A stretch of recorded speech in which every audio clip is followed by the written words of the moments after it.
राधे राधे। आशा करती हूँ कि आप सभी लोग खुश होंगे, स्वस्थ होंगे, मस्त होंगे। आज मैं आप लोगों को राजा नल और दमयंती की कथा सुनाने जा रही हूँ। कृपया इसे अवश्य ही सुने, क्योंकि राजा नल और दमयंती का जो जन्म हुआ था, यह कहते हैं कि महाभारत कालीन युग में हुआ था। क्योंकि इसका वर्णन स्वयं महात्मा अर्जुन ने जब इंद्रलोक में गए थे तो उन्होंने इस कथा को सुना था। राजा नल अत्यंत ही तपस्वी राजा थे। वह एक साधारण राजा नहीं थे, और जो उनकी पत्नी दमयंती थी वह सुंदर तो थी ही, साथ में अत्यंत तपस्वी स्त्री थी। कहा जाता है कि जब विशिष्टेन संगमो गुणवान भवेत, महाभारत के वन पर्व 3 पर और 31वां श्लोक में कहा गया है कि यदि किसी विशिष्ट नारी का विशिष्ट पुरुष के साथ संयोग होता है तो वह विशेष गुणकारी होता है। और जो कोई भी ऐसे महान तपस्वी और योगियों के जो गृहस्थ जीवन होते हैं उनकी कथा को सुनता है अथवा सुनाता है, उसे भी बहुत ही पुण्य फल की प्राप्ति होती है। जो इन लोगों ने पुण्य किए थे उनके पुण्यों के कुछ अंश सुनने वालों को और सुनाने वालों को भी प्राप्त होता है। इसलिए इस कथा को अवश्य ही सुननी चाहिए।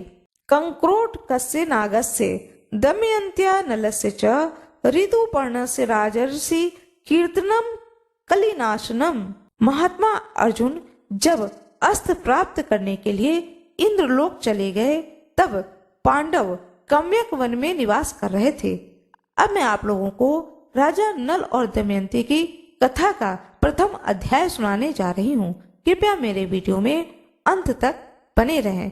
यह कथा उस समय की है जब महात्मा अर्जुन स्वर्ग लोक में जाते हैं अस्त्र को प्राप्त करने के लिए।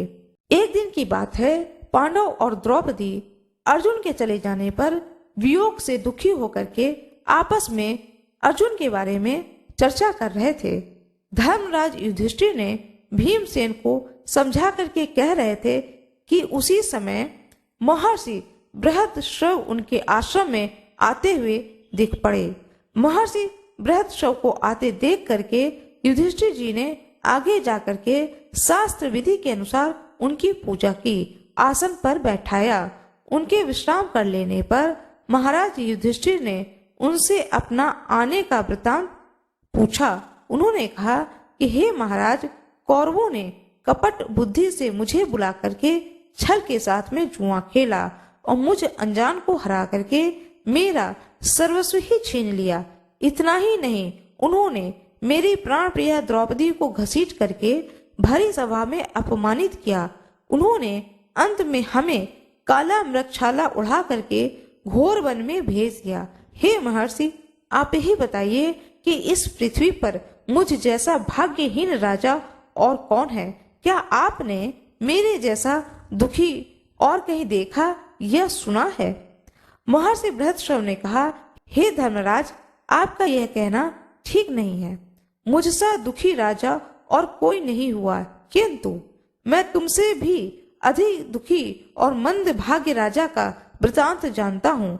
यदि तुम्हारी इच्छा हो तो मैं तुम्हें सुनाऊं। धर्मराज युधिष्ठिर के आग्रह करने पर ऋषिवर ने कहा कि अब आप कथा को सुनिए। राजा नल और दमयंती के विवाह का स्वयंवर हुआ और किस प्रकार से उनका विवाह हुआ। धर्मराज, आप सुने। निषद देश में वीरसेन के पुत्र नल नाम के एक राजा हो चुके हैं। वह बड़े ही गुणवान, परम सुंदर, सत्यवादी, जितेंद्रिय, सबके प्रिय, वेदज्ञ एवं ब्राह्मण भक्त थे। उनकी सेना बहुत बड़ी थी। वे स्वयं अस्त्र विद्या में बहुत ही निपुण थे। वे वीर योद्धा, उदार और प्रबल पराक्रमी भी थे। उन्हें जुआ खेलने का भी कुछ कुछ शौक था। उन्हीं दिनों विदर्भ देश में भीम नाम के एक राजा राज्य करते थे। वे भी नल के समान ही सर्वगुण संपन्न और पराक्रमी थे। उन्होंने दमन ऋषि को प्रसन्न करके उनके वरदान से 4 संतानें प्राप्त की थीं, 3 पुत्र और 1 कन्या। पुत्रों के नाम थे दम, दांत और दमन, और पुत्री का नाम था दमयंती। दमयंती लक्ष्मी के समान रूपवती थी। उनके नेत्र विशाल थे। देवताओं और यक्षों में भी वैसी सुंदरी कन्या कहीं देखने में नहीं आती थी। उन दिनों कितने ही लोग विदर्भ से निषद देश में आते और राजा नल के सामने दमयंती के रूप और गुण का बखान करते थे। निषद देश से विदर्भ में जाने वाले भी दमयंती के सामने राजा नल के रूप, गुण और पवित्र चरित्र का वर्णन करते थे। इससे दोनों के हृदय में पारंपरिक अनुराग अंकुरित हो गए। एक दिन राजा नल अपने महल के उद्यान में कुछ हंसों को देखा। उन्होंने एक हंस को पकड़ लिया।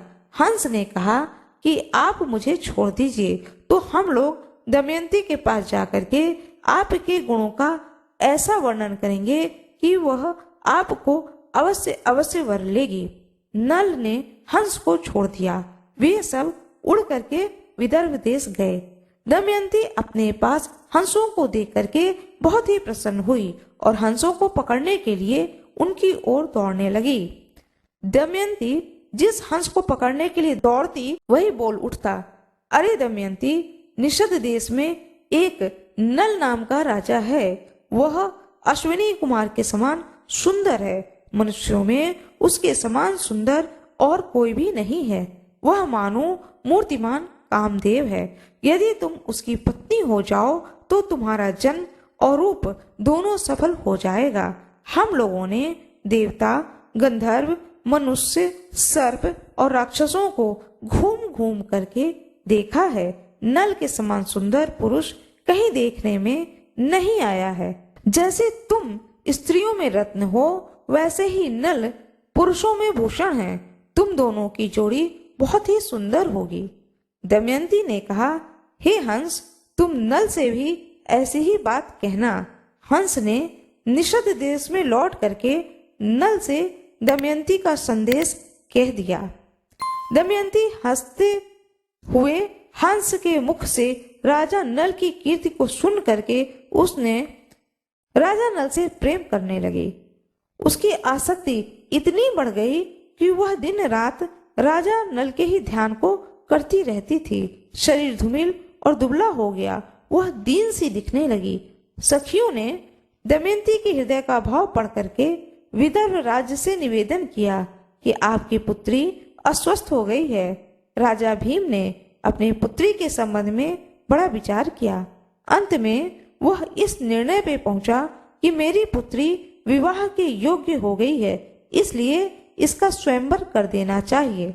उन्होंने सब राजाओं को स्वयंवर का निमंत्रण भेज करके सूचित कर दिया कि राजाओं को दमयंती के स्वयंवर में पधार करके लाभ उठाना चाहिए और मेरा मनोरथ पूर्ण करना चाहिए। देश देश के नरपति हाथी, घोड़े और रथों की ध्वनि से पृथ्वी लोक को मुखरित करते हुए सज धज करके विदर्भ देश में पहुंचने लगे। भीम ने भी सबके स्वागत सत्कार की समुचित व्यवस्था की। देवर्षि नारद और पर्वत के द्वारा देवताओं को भी दमयंती के स्वयंवर का समाचार मिला। इंद्र आदि सभी लोकपाल भी अपनी मंडली और वाहनों सहित विदर्भ देश के लिए रवाना हो गए। जब नल का चित्त पहले से ही दमयंती पर आसक्त हो चुका था, उन्होंने भी दमयंती के स्वयंवर में सम्मिलित होने के लिए विदर्भ देश की यात्रा की। देवताओं ने स्वर्ग से उतरते समय देख लिया कि कामदेव के समान सुंदर नल दमयंती के स्वयंवर के लिए जा रहे हैं। नल की सूर्य के समान कांति और लोकोत्तर रूप संपत्ति से देवता भी चकित हो गए। उन्होंने पहचान लिया कि यह राजा नल है। उन्होंने अपने विमानों को आकाश में खड़ा कर दिया और नीचे उतर करके राजा नल से कहा, हे राजेंद्र नल, आप बड़े ही सत्यव्रती हैं। आप हम लोगों की सहायता करने के लिए दूत बन जाइए। राजा नल ने प्रतिज्ञा कर ली और कहा कि करूंगा। फिर पूछा कि आप लोग कौन हैं और मुझे दूत बना करके कौन सा काम लेना चाहते हैं। तब इंद्रदेव ने कहा कि हम लोग देवता हैं। मैं इंद्र हूँ और ये अग्नि, वरुण और यम हैं। हम लोग दमयंती के यहाँ आए हैं। आप हमारे दूत बन करके दमयंती के पास जाइए और कहिए कि इंद्र, वरुण, अग्नि और यम देवता तुम्हारे पास आकर के तुमसे विवाह करना चाहते हैं। इनमें से तुम चाहो तो जिस भी देवता को पति के रूप में स्वीकार कर लो। नल ने दोनों हाथ जोड़ करके कहा कि हे देवराज, आप लोगों के और मेरे जाने का तो एक ही प्रयोजन है, इसलिए आप मुझे दूत बना करके वहां भेजें, यह उचित नहीं है। आपकी जिस स्त्री को पत्नी के रूप में पाने की इच्छा हो चुकी है, वह भला उसको कैसे छोड़ सकता है और उसके पास जाकर ऐसी बात कैसे हो सकती है। आप लोग कृपया इस विषय में मुझे क्षमा कीजिए। देवताओं ने कहा, हे नल, तुम पहले हम लोगों से प्रतिज्ञा कर चुके हो कि तुम्हारा काम करूंगा, अब प्रतिज्ञा को मत तोड़ो, अविलंब वहां चले जाओ। नल ने कहा कि राजमहल में निरंतर कड़ा पहरा रहता है, मैं कैसे जा सकूंगा। इंद्र ने कहा, जाओ, तुम वहां जा सकोगे। इंद्र की आज्ञा से नल ने राजमहल में बेरोक टोक प्रवेश करके दमयंती को देखा। दमयंती और सखियां भी उसे देख करके अवाक रह गईं। वे इस अनुपम सुंदर पुरुष को देख करके मुग्ध हो गईं और लज्जित होकर के कुछ बोल नहीं सकी। दमयंती ने अपने आप को संभाल करके राजा नल से कहा, हे वीर, तुम देखने में बड़े सुंदर और निर्दोष जान पड़ते हो। पहले अपना परिचय बताओ, तुम यहाँ किस उद्देश्य से आए हो और यहाँ आते समय द्वारपालों ने तुम्हें क्यों नहीं देखा। उनसे तनिक भी चूक हो जाने पर मेरे पिता उन्हें बड़ा ही कड़ा दंड देते हैं। नल ने कहा, हे कल्याणी, मैं राजा नल हूँ, लोकपालों का दूत बनकर तुम्हारे पास आया हूँ। हे सुंदरी, इंद्र, अग्नि, वरुण और यम, ये चारों देवता तुम्हारे साथ में विवाह करना चाहते हैं। तुम इनमें से किसी एक देवता को अपने पति के रूप में वरण करो। यही संदेश लेकर मैं तुम्हारे पास में आया हूँ। उन देवताओं के प्रभाव से ही जब मैं तुम्हारे महल में प्रवेश करने लगा, तब मुझे कोई देख नहीं सका। मैंने देवताओं का संदेश कह दिया, अब तुम्हारी जो इच्छा है सो करो। दमयंती ने बड़ी श्रद्धा के साथ देवताओं को प्रणाम करके मंद मंद मुस्कुरा करके राजा नल से कहा, हे नरेंद्र, आप मुझे प्रेम दृष्टि से देखिए और आज्ञा कीजिए कि मैं यथाशक्ति आपकी क्या सेवा करूं। मेरे स्वामी, मैंने अपना सर्वस्व और अपने आप को भी आपके चरणों में सौंप दिया है। आप मुझ पर विश्वास पूर्ण प्रेम कीजिए। जिस दिन से मैंने हंसों की बात सुनी, उसी दिन से मैं आपके लिए व्याकुल हो गई हूँ। आपके लिए मैंने राजाओं की भीड़ इकट्ठा की है। यदि आप मुझ दासी की प्रार्थना को अस्वीकार कर देंगे, तो मैं विष खा करके या आग में जल करके या पानी में डूब करके या फांसी लगा करके आपके लिए मर जाऊंगी। राजा नल ने कहा, जब बड़े बड़े लोकपाल तुम्हारे प्रणय संबंध के प्रार्थी हैं, तब तुम मुझ मनुष्य को क्यों चाह रही हो। उन ऐश्वर्यशाली देवताओं के चरण रेणु के समान भी तो मैं नहीं हूँ। तुम अपना मन उन्हीं में लगाओ। देवताओं का अप्रिय करने से मनुष्य की मृत्यु हो जाती है। तुम मेरी रक्षा करो और उनको वरण कर लो। राजा नल की बात को सुन करके दमयंती घबरा गईं। उनके तीनों नेत्रों में आंसू छलक आए। वह कहने लगी, मैं सब देवताओं को प्रणाम करके आपको ही पति रूप में वरण कर रही हूँ। यह मैं शपथ खा करके कह रही हूँ। देवेभ्यो नमस्कृत्य सर्वेभ्य पृथ्वीपते व्रणे त्वमामेव भर्तारम सत्यमेत ब्रवीत में। महाभारत के वन पर्व के 56वें अध्याय के 14वां श्लोक में कहा है, दमयंती ने राजा नल से। उस समय दमयंती का शरीर कांप रहा था और हाथ जुड़े हुए थे। राजा नल ने कहा, अच्छा, तुम ऐसा ही करो, परंतु यह तो बतलाओ कि मैं उनका यहाँ दूत बन करके संदेश पहुंचाने के लिए आया हूँ। यदि इस समय मैं अपना स्वार्थ बनाने लगूं तो कितनी बुरी बात है। मैं अपना स्वार्थ तो तभी बना सकता हूँ यदि वह धर्म के विरुद्ध न हो।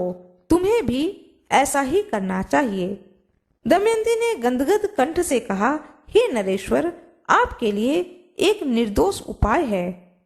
उसके अनुसार काम करने पर आपको कोई भी दोष नहीं लगेगा। यह उपाय यह है कि आप उन लोकपालों के साथ स्वयंवर मंडप में आएं।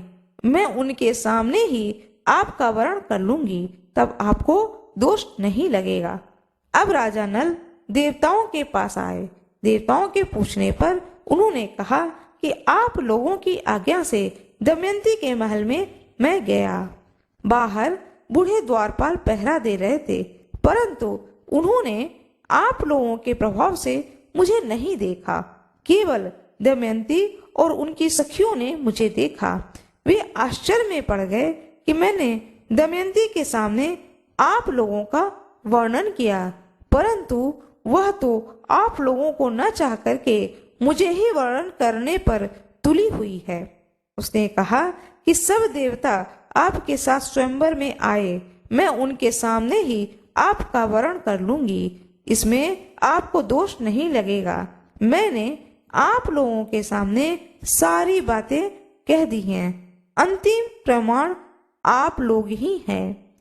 राजा भीम ने शुभ मुहूर्त में स्वयंवर का समय रखा और लोगों को बुलवा भेजा। जब राजा अपने अपने निवास स्थान से आकर के स्वयंवर मंडप में यथा स्थान बैठने लगे, तेषा में हम सन्निध्यो तोमाम वरिष्यामि नैषद एव तुम महाबाहो दोषो न भवेतेति ह। यह जो मैंने आप लोगों को श्लोक सुनाया है, यह भी महाभारत के वन पर्व के 56वें अध्याय का 30वां श्लोक है। जब पूरी सभा में राजाओं से भर गई, सब लोग अपने अपने आसन पर बैठ गए, तब सुंदरी दमयंती अंग कांति से राजाओं के मन को और नेत्रों को अपनी ओर आकर्षित करती हुई रंग मंडप में आई। राजाओं का परिचय दिया जाने लगा। दमयंती एक एक को देख करके आगे बढ़ने लगी। एक ही स्थान पर नल के समान आकार और वेशभूषा के 5 इकट्ठे राजा बैठे हुए थे। दमयंती को संदेह हो गया और वह राजा नल को पहचान नहीं सकी। वह जिसकी ओर देखती वही राजा नल जान पड़ता। इसलिए विचार करने लगी कि मैं देवताओं को कैसे पहचानूं। ये तो सभी राजा नल का रूप धारण करे हुए हैं, मैं ये कैसे जानूं। उसे बड़ा ही दुख हुआ। अंत में दमयंती ने यह निश्चय किया कि देवताओं की शरण में जाना ही उचित है। वह हाथ जोड़ करके प्रणाम पूर्वक स्तुति करने लगी। वाचा च मनसा चैव नमस्कारम प्रजुज्य साह देवेभ्यो प्रांजल भूत्वा वेपमानो अब्रवीत हंसानां वचनम श्रुत्वा यथा मे नैषधो व्रतः पतित्वेन तेन सतेन देवा अस्तं प्रदिशन्तु मे मनसा वाचा चैव यथा नाविचराभ्यहं तेन सतेन विविधा अस्तमेव प्रदिशन्तु मे। महाभारत के वन पर्व के 57वां अध्याय के 16 और 18वां श्लोक है। इस प्रकार से दमयंती ने देवताओं का प्रणाम करके स्तुति की। देवताओं ने हंसों के मुंह से नल का वर्णन सुन करके मैंने उन्हें पति रूप से वर्णन कर लिया है। मैं मन से और वाणी से नल के अतिरिक्त और किसी को नहीं चाहती हूँ। देवताओं ने निषधेश्वर नल को ही मेरा पति बना दिया है तथा मैंने नल की आराधना के लिए यह व्रत आरंभ किया। मेरे इसी सत्य शपथ के बल पर देवता लोग मुझे उन्हें ही दिखला दें। ऐश्वर्यशाली लोकपालों, आप लोग अपना रूप प्रकट कर दें, जिससे कि मैं पुण्य लोक नरपति नल को पहचान लूं। देवताओं ने दमयंती का यह आर्त विलाप को सुना। उनके दृढ़ निश्चय, सच्चे प्रेम, आत्मशुद्धि, बुद्धि, भक्ति, नल परायणता को देख करके उन्होंने उसे ऐसी शक्ति दी जिससे देख करके वह देवता और मनुष्य में भेद कर सके।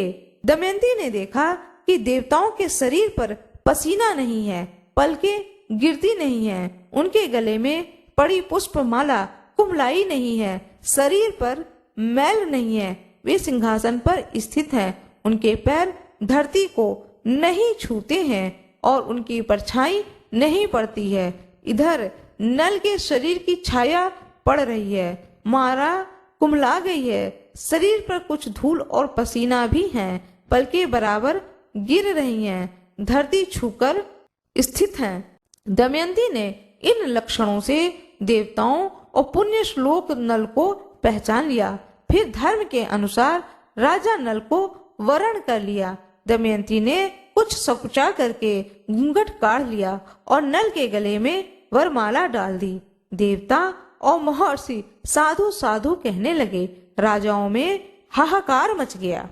राजा नल ने आनंद अतिरेक से दमयंती का अभिनंदन किया। उन्होंने कहा, हे कल्याणी, तुमने देवताओं के सामने रहने पर भी उन्हें वरण न करके मुझको वरण किया, इसलिए तुम मुझको प्रेम परायण पति समझना। मैं तुम्हारी बात मानूंगा। जब तक मेरे शरीर में प्राण रहेंगे तब तक मैं तुमसे प्रेम करूंगा। यह मैं तुमसे शपथ पूर्वक सत्य कहता हूँ। दोनों ने प्रेम से एक दूसरे का अभिनंदन करके इंद्र आदि देवताओं की शरण को ग्रहण किया। देवता भी प्रसन्न हुए और उन्होंने नल को 8 वरदान दिए। इंद्र ने कहा, हे नल, तुम्हें यज्ञ में मेरा दर्शन होगा और उत्तम गति मिलेगी। अग्नि ने कहा कि जहाँ तुम मेरा स्मरण करोगे वहीं पर मैं प्रकट हो जाऊंगा और मेरे ही समान प्रकाशमय लोक तुम्हें प्राप्त होंगे। यमराज ने कहा कि तुम्हारी बनाई हुई रसोई बहुत मीठी होगी, तुम अपने धर्म में दृढ़ रहोगे। वरुण देवता ने कहा कि जहाँ तुम चाहोगे वहीं जल प्रकट हो जाएगा, तुम्हारी माला उत्तम गंध से परिपूर्ण रहेगी। इस प्रकार से एक एक देवता ने 2-2 वर दे करके अपने अपने लोक में चले गए। निमंत्रित राजा लोग भी विदा हो लिए। भीम ने प्रसन्न होकर के दमयंती और राजा नल के साथ में विधि पूर्वक विवाह कर दिया।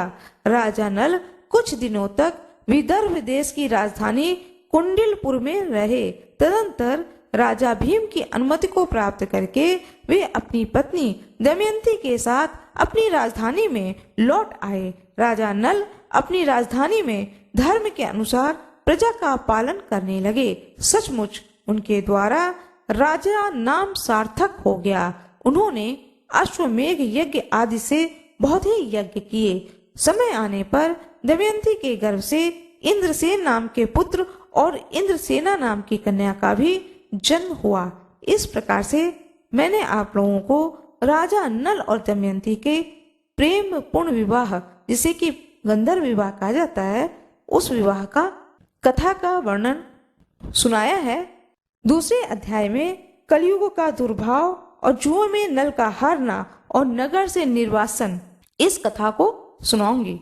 मेरा यह वीडियो आप लोगों को अच्छी लगी हो तो कृपया वीडियो को लाइक जरूर करिएगा। जैसा कि आप लोगों ने पिछले अध्याय में सुना, प्रथम अध्याय में सुना, राजा नल और दमयंती का किस प्रकार से स्वयंवर में उनका विवाह होता है और देवताओं ने भी अपना आशीर्वाद राजा नल और दमयंती को देते हैं। आज मैं आप लोगों को सुनाने जा रही हूँ राजा नल और दमयंती की कथा का दूसरा अध्याय। किस प्रकार से कलयुग का दुर्भाव, जुए में नल का हारना और नगर से निर्वासन करना। यह कथा स्वयं युधिष्ठिर को नारद जी सुनाते हैं और कहते हैं कि तुमसे भी दुखी दुखी लोग इस धरती पर हैं, जो कि एक धर्मनिष्ठ हैं, कर्मनिष्ठ हैं, योगी हैं, फिर भी दैववश कभी कभी उन्हें कुछ ऐसे कर्म जो कि उन्होंने नहीं किए होते हैं, दूसरों के द्वारा किए गए छल के वे शिकार हो जाते हैं और बुरी तरह इस धरती लोक पर फंस जाते हैं और दुखों का सामना उन्हें करना पड़ता है। किस प्रकार से राजा नल, जो कि एक धर्मनिष्ठ थे, उनका समस्त धन वैभव समाप्त हो जाता है। इस कथा का अवश्य ही श्रवण करें। महर्षि बृहद्रश्व कहते हैं। हे युधिष्ठिर, जिस समय दमयंती के स्वयंवर से लौट करके इंद्र आदि लोकपाल अपने अपने लोकों में जा रहे थे, उस समय उनके मार्ग में ही कलयुग द्वारा द्वापर से भेंट हो गई। देवराज इंद्र ने पूछा, क्यों कलयुग, कहाँ से आ रहे हो? कलयुग ने कहा कि मैं दमयंती के स्वयंवर में उससे विवाह करने के लिए जा रहा हूँ। इंद्रदेव ने हंसकर कहा, अजी, वह स्वयंवर तो कभी का पूरा हो गया। दमयंती ने राजा नल को वरण कर लिया है और हम लोग सारे देवतागण ताकते ही रह गए। कलयुग ने क्रोध में भर करके कहा, ओह, तब तो बड़ा अनर्थ हुआ। उसने देवताओं की उपेक्षा करके मनुष्य को अपनाया, इसलिए उसको दंड देना चाहिए। एवं गुणम नलम यो वै काम इच्छे अपि काले क्रक्ष च नरके मजेद गाधे विपुल हृदय एवं उक्त्वा कलिम देवाम द्वापरम च दिवम ययुः। देवताओं ने कहा, दमयंती ने हमारी आज्ञा प्राप्त करके राजा नल को वरण किया है। वास्तव में नल सर्वगुण संपन्न और उसके योग्य है।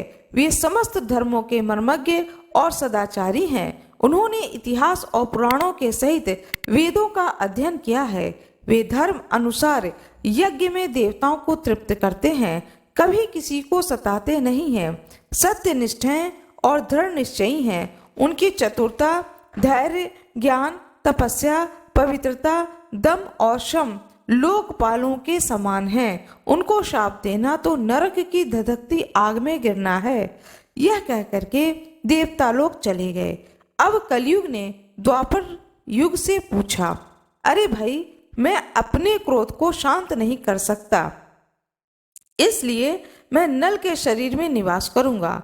मैं उसे राजच्युत कर दूंगा, तब वह दमयंती के साथ नहीं रह सकेगा। इसलिए तुम भी जुए के पासों में प्रवेश करके मेरी सहायता करो। द्वापर ने उसकी बात को स्वीकार कर ली। द्वापर और कलयुग दोनों ही नल की राजधानी में आ बसे। 12 वर्ष तक वे इस बात की प्रतीक्षा में रहे कि राजा नल में कोई दोष हो, दोष बस एक बार दिख जाए। एक दिन राजा नल संध्या के समय लघु शंका से निवृत्त होकर के पैर धोए बिना ही आचमन करके संध्या वंदन करने बैठ गए। यह अपवित्र अवस्था देख करके कलयुग ने उसके शरीर में प्रवेश कर गया। साथ ही दूसरा रूप धारण करके वह पुष्कर के पास गया और बोला, तुम नल के साथ जुआ खेलो और मेरी सहायता से जुए में राजा नल को जीत कर निषद देश का राज्य प्राप्त कर लो। पुष्कर उसकी बात को स्वीकार करके नल के पास गया।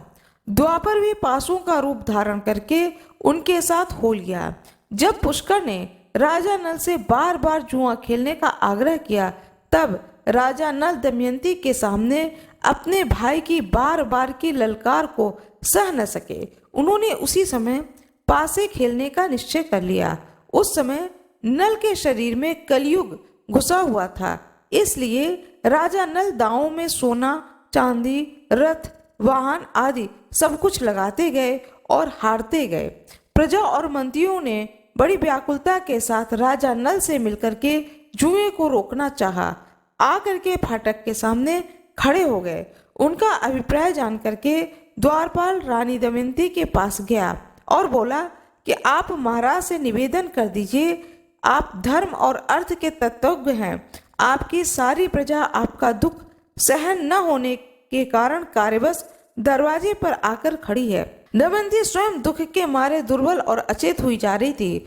उसने आंखों में आंसू भर करके गदगद कंठ से महाराज के सामने निवेदन किया, हे स्वामी, नगर की प्रजा भक्ति, राजभक्ति, प्रजा मंत्रिमंडल के लोग आपसे मिलने आए हैं और ड्योढ़ी पर खड़े हैं। आप उनसे मिल लीजिए। परंतु नल कलयुग का आवेश होने के कारण कुछ भी नहीं बोले। मंत्रिमंडल और प्रजा के लोग शोकग्रस्त होकर के लौट गए। पुष्कर और नल में कई महीनों तक जुआ होता रहा तथा राजा नल बराबर हारते गए। राजा नल जुए में जो पासे फेंकते वे बराबर ही उनके प्रतिकूल पड़ते। सारे धन हाथ से निकल गया। जब दमयंती को इस बात का पता चला, तब उसने बृहत सेना नाम की धाय के द्वारा राजा नल के सारथी वार्ष्णेय को बुलवाया। उसने कहा, सारथी, तुम राजा के प्रेम पात्र हो।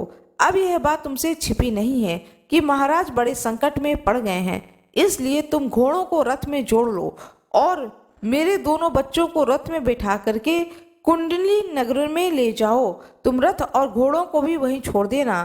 तुम्हारी इच्छा हो तो तुम भी वहीं पर रहना, नहीं तो कहीं दूसरी जगह चले जाना। सारथी ने मंत्रियों के सलाह और दमयंती के कथन अनुसार बच्चे को कुंडलीपुर में पहुंचा दिया। रथ और घोड़े भी वहीं छोड़ दिए तथा स्वयं वहां से पैदल होकर चलकर अयोध्या आ पहुंचे। वहीं राजा ऋतु पर्व के पास सारथी का काम करने लगे। वार्ष्णेय सारथी के चले जाने के बाद पुष्कर ने पासों के खेल में राजा नल का राज्य और धन ले लिया। उसने नल को संबोधन करके हंसते हुए कहा, और जुआ खेलोगे? परंतु तुम्हारे पास दांव पर लगाने के लिए तो कुछ भी नहीं है। यदि तुम दमयंती को दांव पर लगाने के योग्य समझो तो फिर खेल लो। नल का हृदय फटने लगा। वे पुष्कर से भी कुछ नहीं बोले। उन्होंने अपने शरीर से सब वस्त्र आभूषण उतार दिए, केवल एक वस्त्र पहने नगर से बाहर निकले। दमयंती भी केवल एक साड़ी पहनकर अपने पति का अनुगमन किया। नल के मित्र और संबंधियों को बड़ा ही शोक हुआ। नल और दमयंती दोनों नगर के बाहर 3 रात तक रहे। पुष्कर ने नगर में ढिढोरा पिटवा दिया। जो मनुष्य नल के प्रति सहानुभूति प्रकट करेगा उसको फांसी की सजा दी जाएगी। भय के मारे नगर के लोग अपने राजा नल का सत्कार तक न कर सके। राजा नल 3 दिन 3 रात अपने नगर के पास केवल पानी पीकर रहे। चौथे दिन उन्हें बड़ी जोरों की भूख लगी। फिर दोनों फल मूल खाकर वहां से आगे बढ़े। एक दिन राजा नल ने देखा कि बहुत से पक्षी उनके पास ही बैठे हैं। उनके पंख सोने के समान दमक रहे हैं। नल ने सोचा कि इनकी पंख से कुछ धन मिलेगा। ऐसा सोचकर उन्हें पकड़ने के लिए नल ने उन पर अपना पहनने का वस्त्र डाल दिया। पक्षी ने उनका वस्त्र लेकर उड़ गए। अब नल नंगे होकर के बड़ी दीनता के साथ मुंह नीचे किए खड़े हो गए। पक्षियों ने कहा, हे दुर्बुद्धे, तू नगर से एक वस्त्र पहनकर निकला था, उसे देख करके हमें बड़ा दुख हुआ था। ले, अब तो हम तेरे शरीर का वस्त्र लिए जा रहे हैं। हम पक्षी नहीं हैं, जुए के पासे हैं। नल ने दमयंती से पासों की बात कह दी। इसके बाद नल ने कहा, प्रिय, तुम देख रही हो यहाँ बहुत से मार्ग हैं। एक अवंती की ओर जाता है, दूसरा ऋक्षवान पर्वत पर होकर दक्षिण देश को।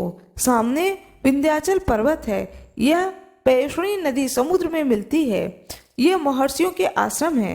सामने का रास्ता विदर्भ देश को जाता है। यह कौशल देश का मार्ग है। इस प्रकार राजा नल दुख और शोक से भर करके बड़ी सावधानी के साथ दमयंती को भिन्न भिन्न मार्ग और आश्रम बतलाने लगे। दमयंती की आंखों में आंसू भर गया। वह गदगद स्वर से कहने लगी, स्वामी, आप क्या सोच रहे हैं? मेरे अंग शिथिल हो रहे हैं, मेरा हृदय उद्विग्न हो रहा। आपका राज्य गया, धन गया, आपके शरीर का वस्त्र नहीं रहा। आप थके मांदे तथा भूखे प्यासे हैं। क्या मैं आपको इस निर्जन वन में छोड़कर अकेली कहीं जा सकती हूँ? मैं आपके साथ रह करके आपके दुख को दूर करूंगी।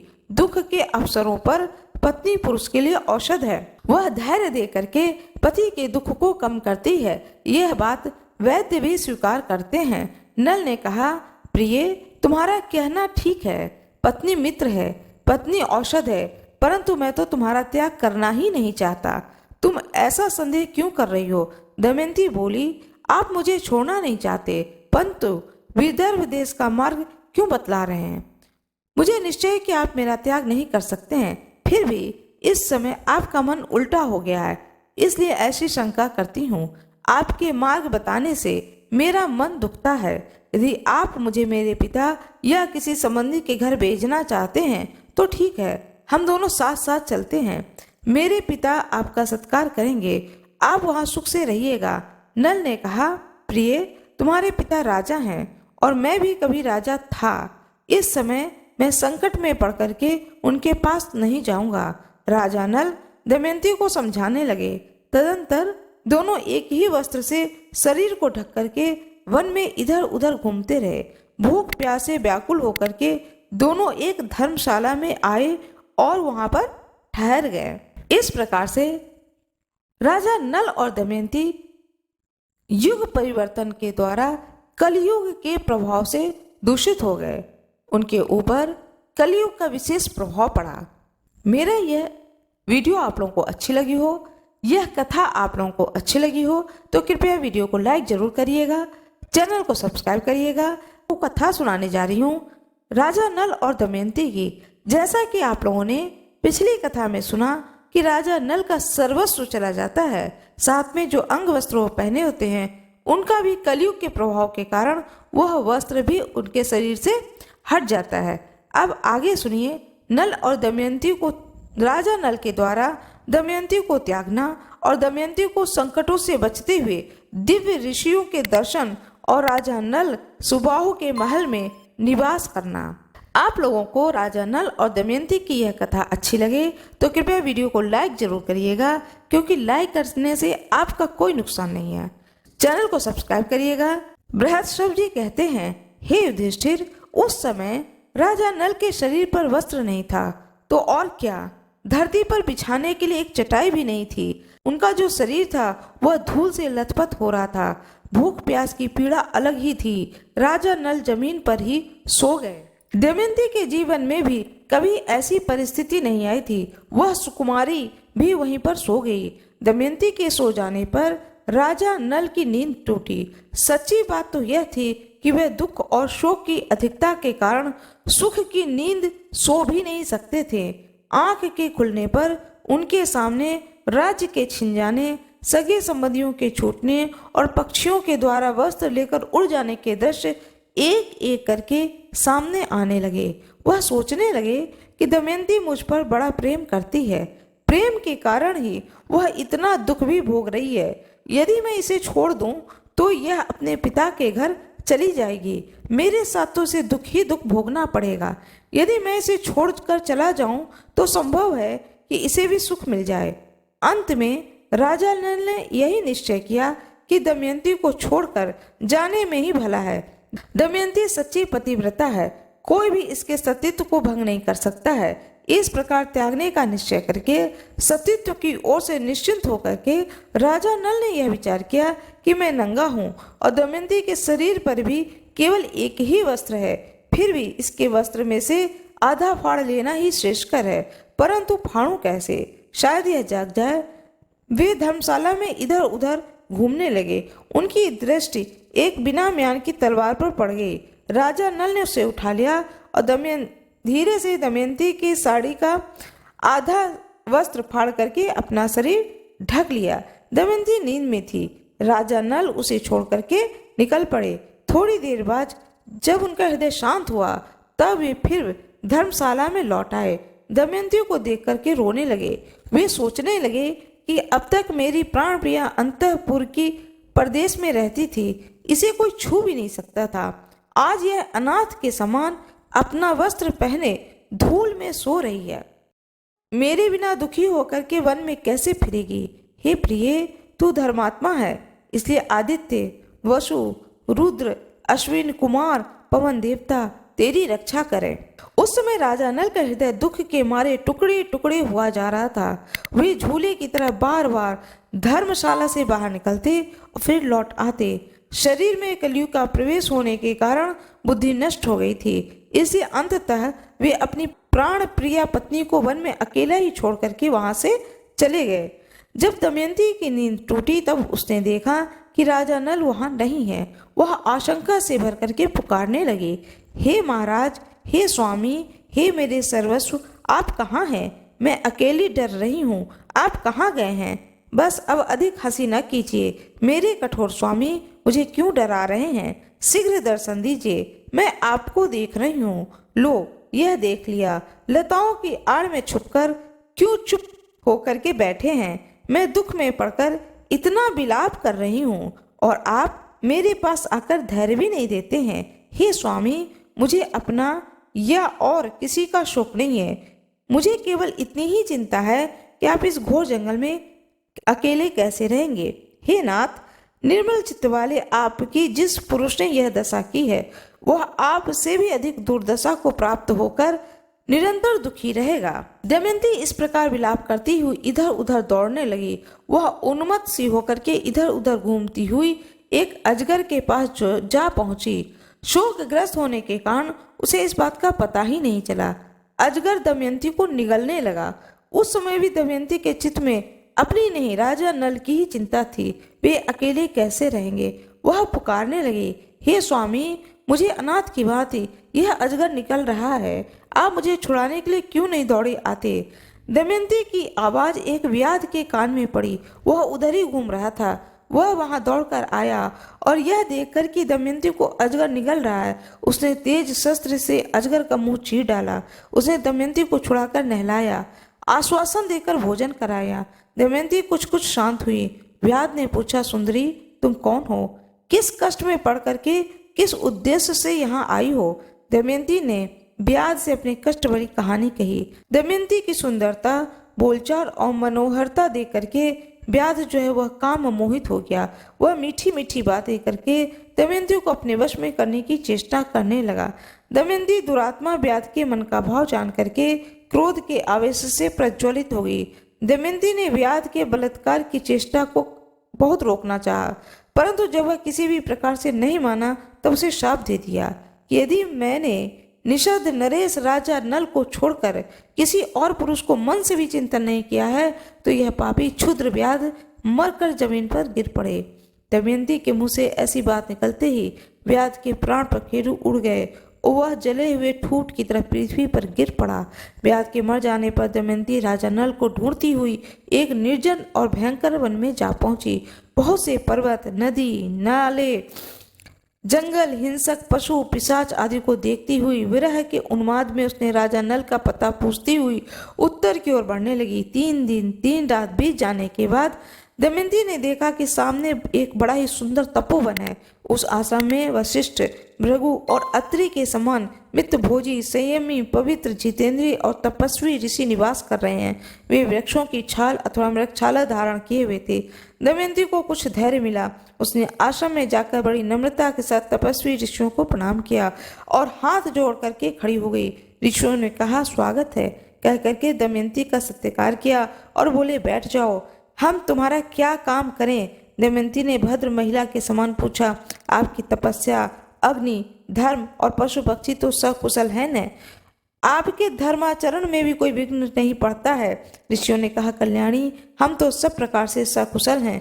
तुम कौन हो और किस उद्देश्य से यहाँ आई हो? हमें बड़ा ही आश्चर्य हो रहा है। क्या तुम वन, पर्वत, नदी की अधिष्ठात्री देवता हो? दमयंती ने कहा, महात्माओं, मैं कोई देवी देवता नहीं हूँ, एक मनुष्य स्त्री हूँ। मैं विदर्भ नरेश राजा भीम की पुत्री, बुद्धिमान, यशस्वी, वीर, विजयी, निषद नरेश महाराज नल मेरे पति हैं। कपट द्वित के विशेषज्ञ एवं दुरात्मा पुरुषों ने मेरे धर्मात्मा पति को जुआ खेलने के लिए उत्साहित करके उनका राज्य और धन ले लिया। मैं उन्हीं की पत्नी दमयंती हूँ। संयोगवश वे मुझसे बिछुड़ गए हैं। मैं उन्हीं रण बाकुरे, शास्त्र विद्या कुशल एवं महात्मा पति देव को ढूंढने के लिए वन वन भटक रही हूँ। मैं यदि उन्हें शीघ्र ही नहीं देख पाऊंगी तो जीवित नहीं रह सकूंगी। उनके बिना मेरा जीवन निष्फल है। वियोग के दुख को मैं कब तक सह सकूंगी। तपस्वियों ने कहा, कल्याणी, हम अपनी तपः शुद्ध दृष्टि से देख रहे हैं कि तुम्हें आगे बहुत सुख मिलेगा। थोड़े ही दिनों में राजा नल का दर्शन होगा। धर्मात्मा निषद नरेश थोड़े ही दिनों में समस्त दुखों से छूट करके संपत्तिशाली निषद देश पर राज्य करेंगे।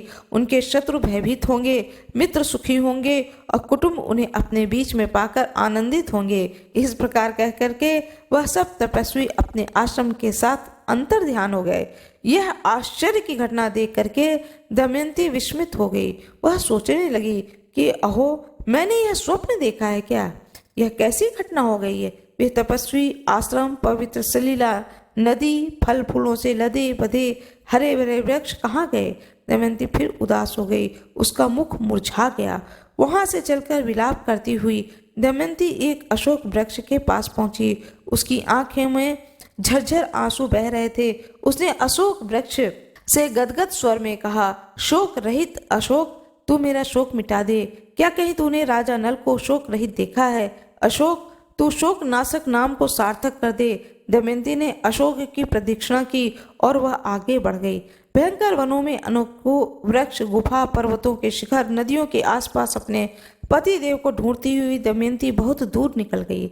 वहां उसने देखा कि बहुत से हाथी, घोड़े, रथों के साथ व्यापारियों का एक झुंड आगे बढ़ रहा है। व्यापारियों के प्रधान से बातचीत करके वह यह जानकर कि व्यापारी राजा सुबाहु के राज्य चेदी देश में जा रहे हैं, दमयंती उनके साथ हो गई। उनके मन में अपने पति की दर्शन की लालसा बढ़ती ही जा रही थी। कई दिनों तक चलने के बाद वे व्यापारी एक भयंकर वन में पहुंचे। वहां एक बहुत ही सुंदर सरोवर था। लंबी यात्रा के कारण सब लोग थक गए थे, इसलिए उन लोगों ने वहीं पड़ाव डाल दिया। दैव व्यापारियों के प्रतिकूल था। रात के समय जंगली हाथी व्यापारियों के हाथियों पर टूट पड़े और उनकी भगदड़ में सबके सब व्यापारी नष्ट भ्रष्ट हो गए। कोलाहल सुनकर के दमयंती की नींद टूटी। वह इस महासंहार का दृश्य देखकर बावली सी हो गई। उसने कभी ऐसी घटना नहीं देखी थी। वह डर करके वहां से भाग निकली और जहां कुछ बचे हुए मनुष्य खड़े थे वहां जा पहुंची। तदंतर दमयंती ने उन वेद पाठी और संयमी ब्राह्मणों के साथ, जो उस समय महासंहार से बच गए थे, शरीर पर आधा वस्त्र धारण किए चलने लगी। सायंकाल के समय चेदी नरेश राजा सुबाहु की राजधानी में जा पहुंची। जिस समय दमयंती राजधानी के राजपथ पर चल रही थी, नागरिकों को यही समझा कि यह कोई बावली स्त्री है। छोटे छोटे बच्चे उसके पीछे लग गए। दमयंती राजमहल के पास जा पहुंची। उस समय राजमाता राजमहल की खिड़की में बैठी हुई थी। उन्होंने बच्चों से घिरी दमयंती को देखा तो धाय से कहा, अरे देख, यह स्त्री तो बड़ी दुखिया मालूम पड़ती है, अपने लिए कोई आश्रय ढूंढ रही है। बच्चे से दुख दे रहे, तू जा इसे मेरे पास ले आ। यह तो सुंदरी इतनी है, मानो मेरे महल को भी दमका देगी। धाय ने आज्ञा का पालन किया। दमयंती राजमहल में आ गई। राजमाता ने दमयंती का सुंदर शरीर देखकर पूछा, देखने में तो तुम दुखिया जान पड़ती हो, तो भी तुम्हारा शरीर इतना तेजस्वी कैसे है? बताओ तुम कौन हो, किसकी पत्नी हो? असहाय अवस्था में किसी से डरती क्यों नहीं हो? दमयंती ने कहा, मैं एक पतिव्रता नारी हूँ। मैं हूँ तो कुलीन, परंतु दासी का काम करती हूँ। अंतःपुर में रह चुकी हूँ। मैं कहीं भी रह जाती हूँ, फल मूल खा करके दिन को बिता लेती हूँ। मेरे पतिदेव बहुत गुणी हैं और मुझसे प्रेम भी बहुत करते हैं। मेरे अभाग्य की बात है कि वे मेरे बिना भी किसी अपराध के ही रात के समय मुझे सोती हुई छोड़कर न जाने कहाँ चले गए। मैं रात दिन अपने प्राणपति को ढूंढती हुई उनके वियोग में जलती रहती हूँ। इतना कहते कहते दमयंती की आंखों में आंसू उमड़ पड़े। वह रोने लगी। दमयंती के दुख भरे विलाप से राजमाता का जी भर गया। वे कहने लगे, हे कल्याणी, मेरा तुम पर स्वाभाविक ही प्रेम हो रहा है। तुम भी मेरे पास रहो। मैं तुम्हारे पति को ढूंढने का प्रबंध करूंगी। जब वे आ जाएंगे तब तुम उनसे यहीं पर मिल लेना।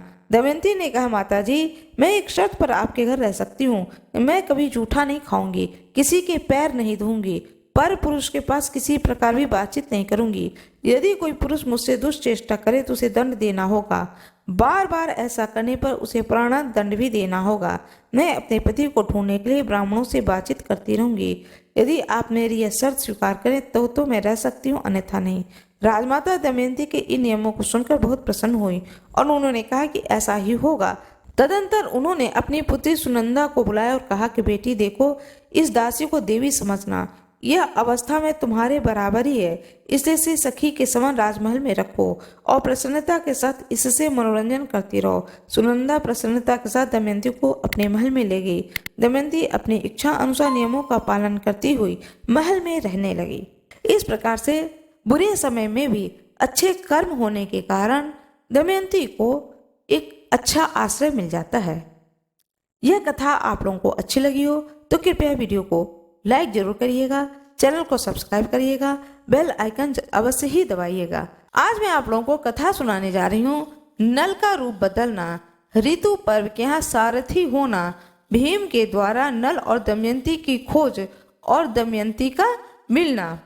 उत्तिष्ठं न भुज्यायां च कुर्यां पादधावनं न चाह्यं पुरुषा अन्यान् प्रभाषेण कथंचन प्रार्थेत यदि मां काश्चिद दंडस्ते च पुमान् भवेत् वदतश्च ते असंकृतमद इति मे व्रतमाहितं भर्वोण वेशनार्थ तु पश्येयम ब्राह्मणाम अहम यद्यवम इहिम वतस्यामि त्वत् सा आकाशे न संशयः।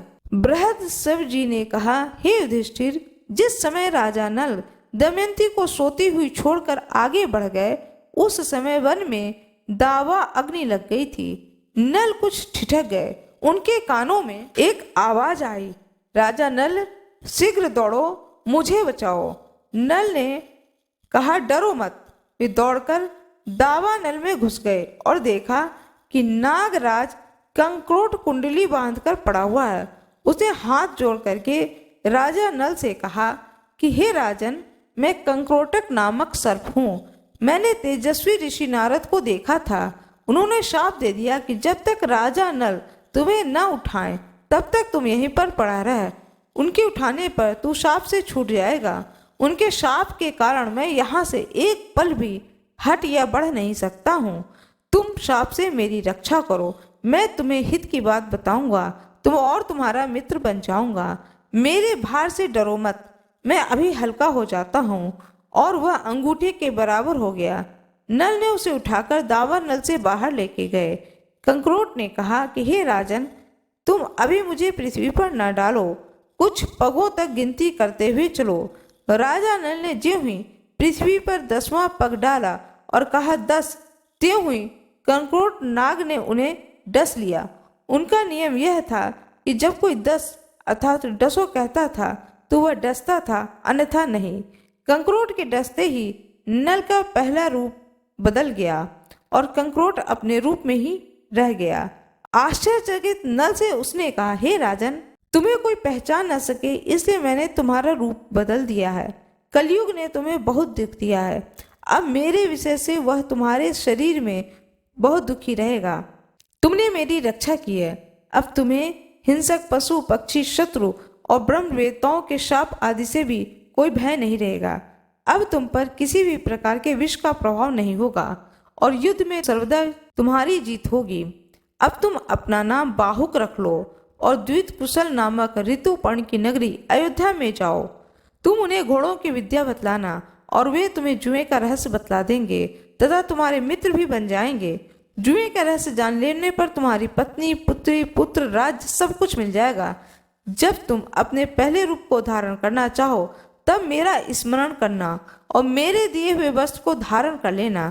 यह कह करके कंक्रोट ने 2 दिव्य वस्त्र दिए और वहीं से अंतर्ध्यान हो गया।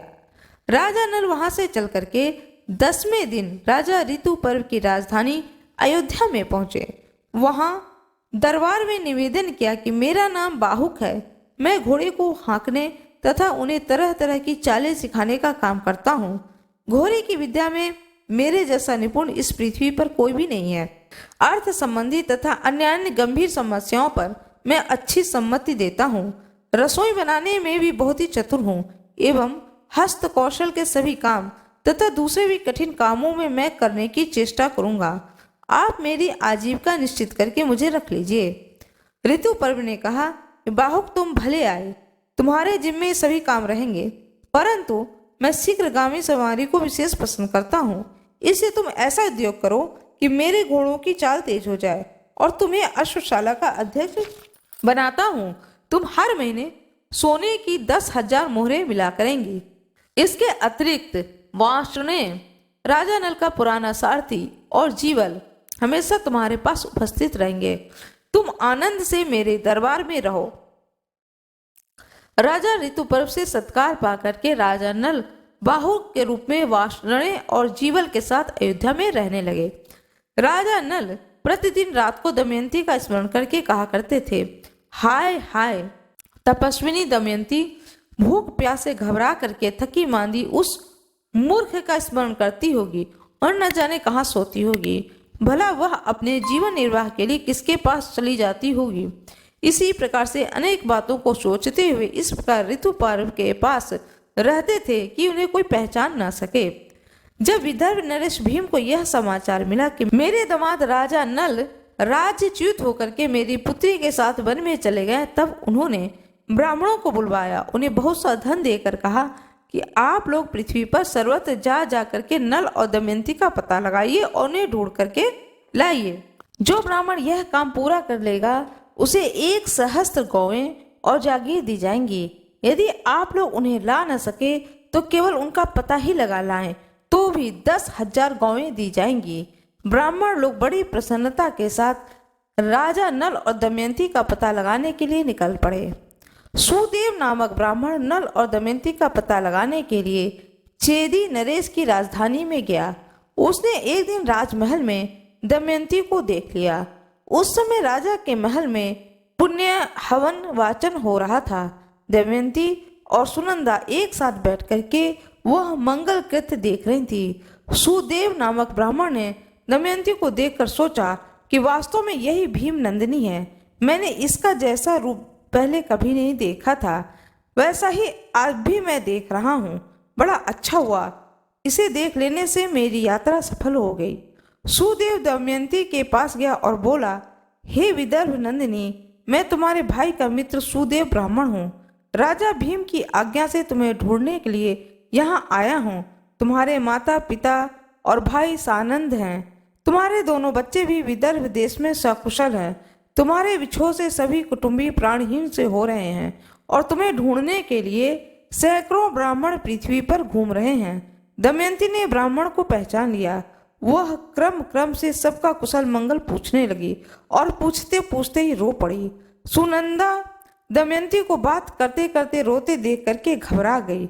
उसने अपनी माता के पास जाकर सब हाल कहा।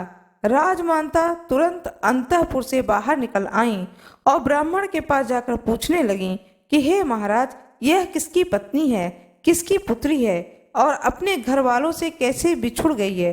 तुमने इसे कैसे पहचाना? सुदेव ने नल और दमयंती का पूरा चरित्र सुनाया और कहा कि जैसे राख में दबी हुई आग गर्मी से जान ली जाती है, वैसे ही इस देवी के सुंदर रूप और ललाट से मैंने इसे पहचान लिया। सुनंदा ने अपने हाथों से दमयंती का ललाट धो दिया, जिससे उसकी भौं के बीच का लाल चिन्ह चंद्रमा के समान प्रकट हो गया। ललाट का वह तिल देख करके सुनंदा और राजमाता दोनों ही रो पड़ी। उन्होंने 2 घड़ी तक दमयंती को अपने छाती से लगा के रखा। राजमाता ने कहा कि दमयंती, मैंने इस तिल से पहचाना कि तुम मेरी बहन की पुत्री हो। तुम्हारी माता मेरी सगी बहन है। हम लोग दोनों दशाण देश के राजा सुदामा की पुत्री हैं। तुम्हारा जन्म मेरे पिता के घर में ही हुआ था। उस समय मैंने तुम्हें देखा था। जैसे तुम्हारे पिता का घर तुम्हारा है, वैसे ही यह घर भी तुम्हारा ही है। यह संपत्ति जैसे मेरी है, वैसे ही तुम्हारी भी है। दमयंती बहुत ही प्रसन्न हुई। उसने अपने मौसी को प्रणाम करके कहा, माँ, तुमने मुझे पहचाना नहीं तो क्या हुआ? मैं रही हूँ यहाँ लड़की की ही तरह। तुमने मेरी अभिलाषाएं पूर्ण की हैं तथा मेरी रक्षा की है। इसमें मुझे संदेह नहीं है कि मैं अब यहाँ और भी सुख से रहूंगी, परंतु मैं बहुत दिनों से घूम रही हूँ। मेरे छोटे छोटे 2 बच्चे हैं जो कि पिताजी के घर में हैं। वे अपने पिता के वियोग से दुखी होते होंगे। न जाने उनकी क्या दशा होगी। ये आप यदि मेरा हित चाहती हैं तो मुझे विदर्भ देश में भेजकर मेरी इच्छा को पूर्ण करें। राजमाता बहुत ही प्रसन्न होती हैं और अपने पुत्र से कह करके पालकी मंगवाती हैं। भोजन, वस्त्र और बहुत सी वस्तुएं दे करके एक बड़ी सेना के संरक्षण में दमयंती को विदा कर देती हैं। विदर्भ देश में दमयंती का बड़ा ही सत्कार हुआ। दमयंती अपने भाई और बच्चे, माता पिता और सखियों से मिली। उसने देवता और ब्राह्मणों की पूजा की। राजा भीम को अपने पुत्री के मिल जाने से बड़ी ही प्रसन्नता हुई। उन्होंने सुदेव नामक ब्राह्मण को 1000 गौ तथा धन दे करके संतुष्ट किया। इस प्रकार से दमयंती की खोज हो जाती है। अब राजा नल को ढूंढने का प्रयास करते हैं। नल की खोज, ऋतु पर्व की विदर्भ यात्रा और कलयुग का उतरना। बृहस्पति जी युधिष्ठिर से कहते हैं कि अपने पिता के घर एक दिन विश्राम करके दमयंती ने अपनी माता से कहा कि माता जी, मैं आपसे सत्य कहती हूँ, यदि आप मुझे जीवित रखना चाहती हो तो मेरे पति देव को ढूंढवाने का उद्योग कीजिए। क्वम तु त्वाम किंचित व छित्वा व श्राद्ध प्रशिष्ठो मम उत्सृजते विपिने सुप्ता रुप्त रक्ताम प्रियाम प्रिय सा वै यथा त्वया दृष्टा तथा आत स्ते त्वत् प्रतीक्षणी। देहमाना भृशम वाला वस्त्र धारणे नाविसंभृता। राजा ने अपने आश्रित ब्राह्मणों को बुलवाया और राजा नल को ढूंढने के लिए उन्हें नियुक्त कर दिया। ब्राह्मणों ने दमयंती के पास जाकर के कहा, अब हम राजा नल का पता लगाने के लिए जा रहे हैं। दमयंती ने ब्राह्मणों से कहा कि आप लोग जिस राज्य में जाएं, वहां मनुष्यों की भीड़ में एक बात कहें, मेरे प्यारे छलिया, तुम मेरी साड़ी में से आधी साड़ी फाड़ कर मुझे दासी को वन में सोती छोड़कर कहाँ चले गए? तुम्हारी वह दासी अभी भी उसी अवस्था में आधी साड़ी पहने तुम्हारे आने की बाट जोह रही है और तुम्हारे वियोग के दुख से दुखी हो रही है। उनके सामने मेरी दशा का वर्णन कीजिएगा और ऐसी बात कहिएगा जिससे कि वे प्रसन्न हो और मुझ पर कृपा करें।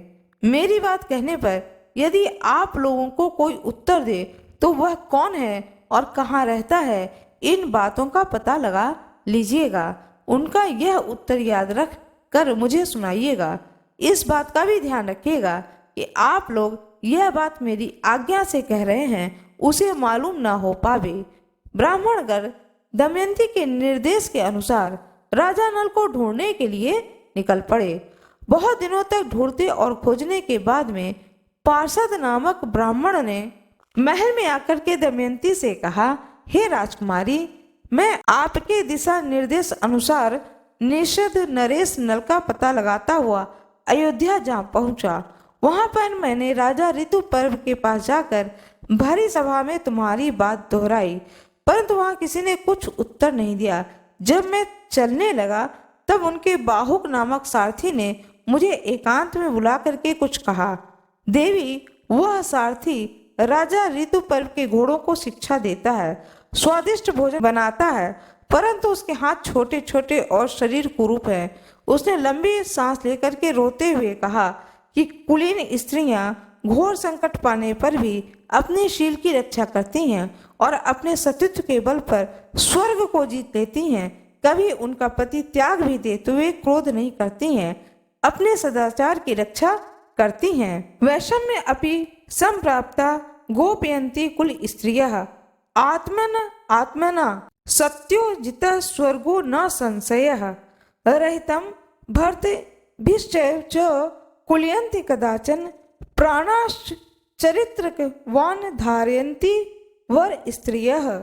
त्यागने वाला पुरुष विपत्ति में पड़ने के कारण दुखी और अचेत हो रहा है, इसलिए उस पर क्रोध करना उचित नहीं है।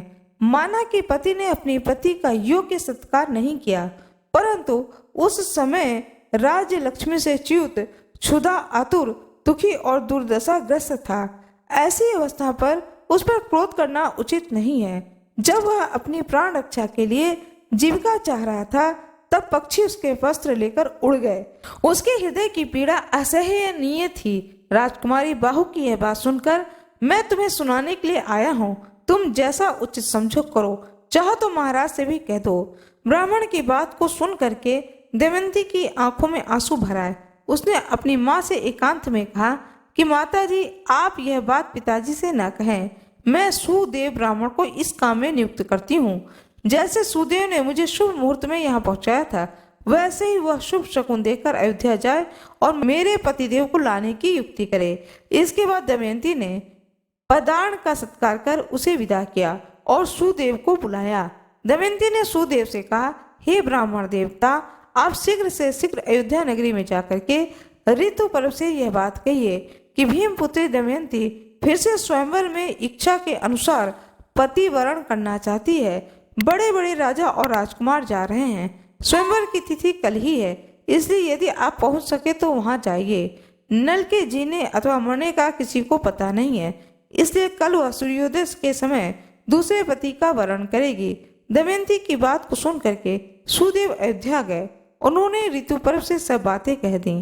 राजा ऋतुपर्व ने सुदेव ब्राह्मण की बात को सुन करके बाहुक को बुलाया और मधुर वाणी से समझाकर कहा कि बाहुक, कल दमयंती का स्वयंवर है। मैं एक ही दिन में विदर्भ देश में पहुंचना चाहता हूं, परंतु यदि तुम इतना जल्दी वहां पहुंच जाना संभव समझो तभी मैं वहां जाऊंगा।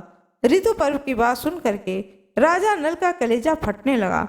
उन्होंने अपने मन में सोचा कि दमयंती दुख से अचेत होकर कि ऐसा कहा होगा। संभव है कि वह ऐसा करना चाहती हो, परंतु नहीं, उसने मेरी प्राप्ति के लिए ही यह युक्ति की होगी। वह पतिव्रता, तपस्विनी और दीन है। मैंने दुर्बुद्धिवश उसे त्याग करके बड़ी क्रूरता की है। अपराध मेरा ही है, वह कभी ऐसा नहीं कर सकती। अस्तु क्या है सत्य है और क्या असत्य है, यह बात तो वहां जाने पर ही मालूम होगी, परंतु ऋतु पर्व की इच्छा पूरी करने से भी मेरा स्वार्थ भी है। बाहुक ने अपने हाथ जोड़ करके कहा कि मैं आपके कथन अनुसार काम करने की प्रतिज्ञा करता हूँ। बाहुक अश्वशाला में जा करके श्रेष्ठ घोड़ों की परीक्षा करने लगा। नल ने अच्छी जाति के 4 शीघ्रगामी घोड़े रथ में जोत लिए। राजा ऋतुपर्व रथ पर सवार हो गए। जैसे आकाशचारी पक्षी आकाश में उड़ते हैं, वैसे ही बाहुक का रथ थोड़े ही समय में नदी, पर्वत और वनों को लांघने लगा। एक स्थान पर ऋतुपर्व का दुपट्टा नीचे गिर गया। उन्होंने बाहुक से कहा, रथ रोको, मैं वाश्रय से उसे उठवा मंगाऊं। नल ने कहा, आपका वस्त्र गिरा तो अभी है, परंतु अब हम वहां से 1 योजन आगे निकल आए हैं, अब वह नहीं उठाया जा सकता।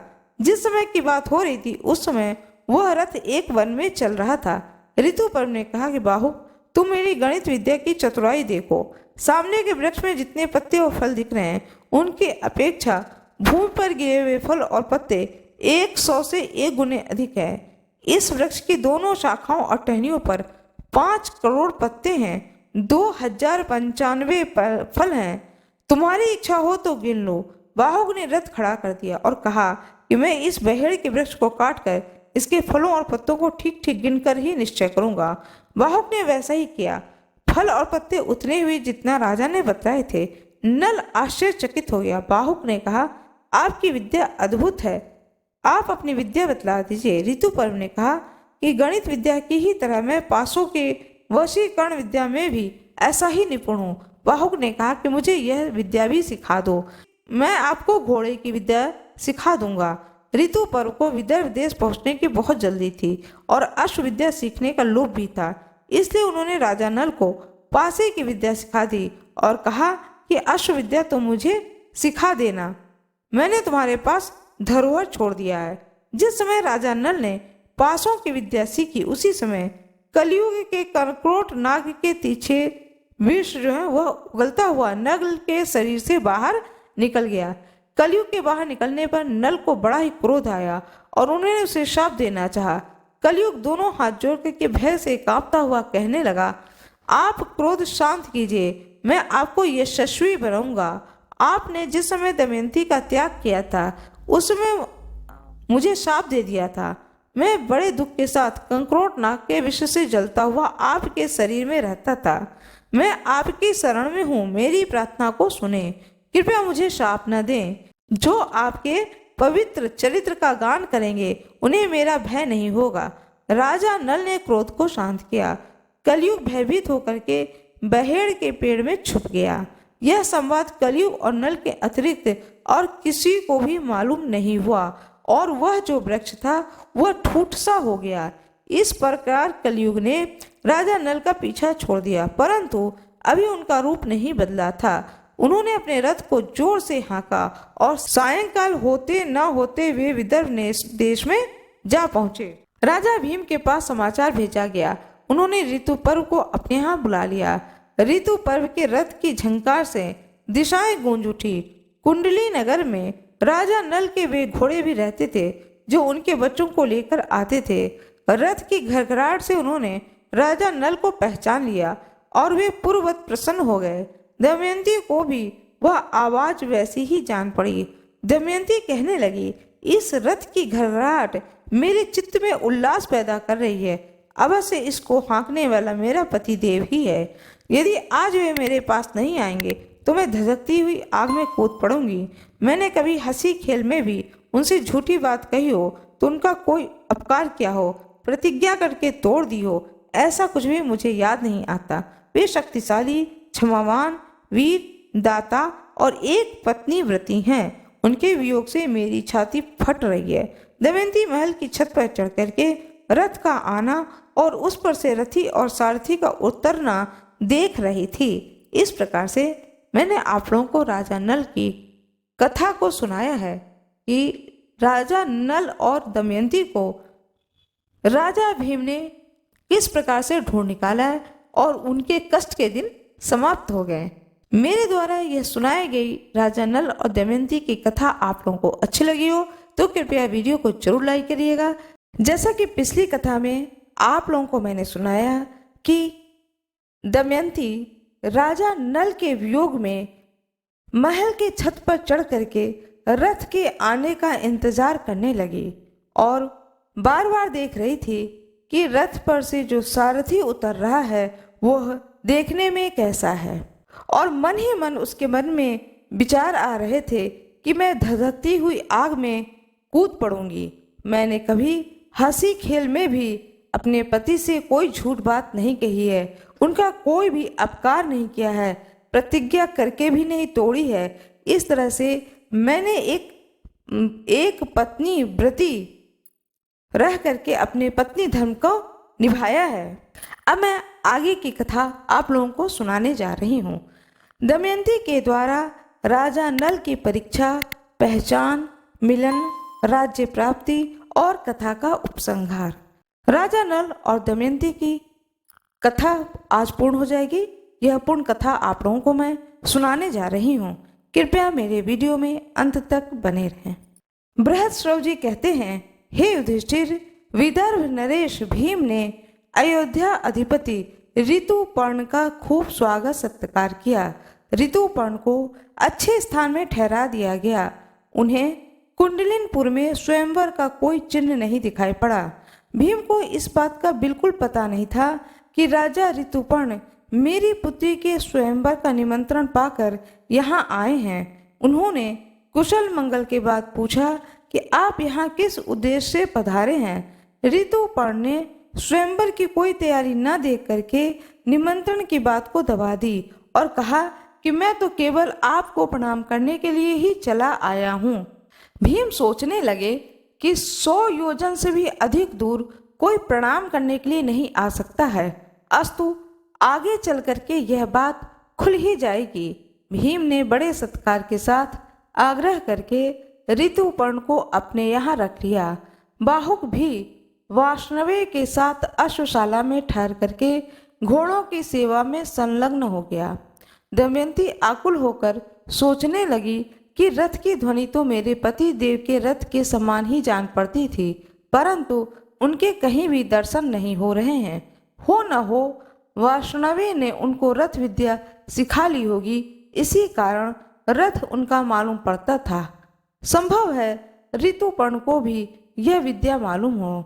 उसने अपनी दासी को बुलाकर कहा कि केशनी, तू जा, इस बात का पता लगा कि वह कुरूप पुरुष कौन है।